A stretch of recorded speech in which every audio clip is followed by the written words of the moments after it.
আমি একটা উদাহরণ দিই যে তারা গণভোট মানে সরকারি কোনো কর্মচারী গণভোটের পক্ষে প্রচারণা চালাতে পারবে না। এই এক সপ্তাহ আগে বোধহয় তারা এটা দিয়েছে।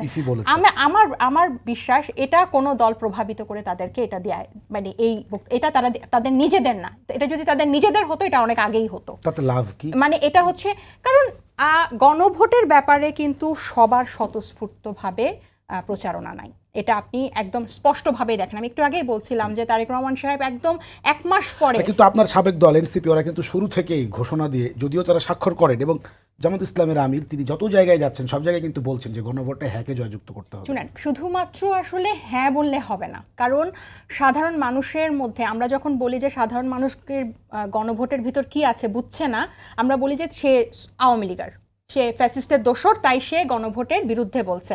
কিন্তু যে পক্ষের, যে সংস্কারের পক্ষে, সেও কিন্তু এখানে কি আছে বুঝছে না।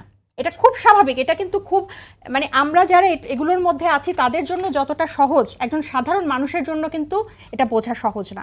তাহলে আমাদের দলের যারা প্রার্থী আছেন, বিভিন্ন দলের যারা দায়িত্ববান আছেন, তাদের কাজ হচ্ছে এটা বোঝানো, প্রত্যেকটা ভেঙে ভেঙে বোঝানো। কিন্তু আপনি দেখেন না, এটা আপনার কোনো বড় দুটা রাজনৈতিক দলের পক্ষ থেকে আছে, এবং যেটা সরকার করছিল সেটাতেও কিন্তু এক ধরনের, কারণ আপনার গণভোটে যদি হাঁ প্রকাশ, মানে হাটা যদি জয় হয়ে যায়, অনেকগুলো নিয়মে কিন্তু চেঞ্জ আসবে। এবং আমরা জানি এখানে অনেক কিছুতে কিন্তু বিএনপি একদম শেষ পর্যায়ে গিয়ে রাজি হয়েছিল।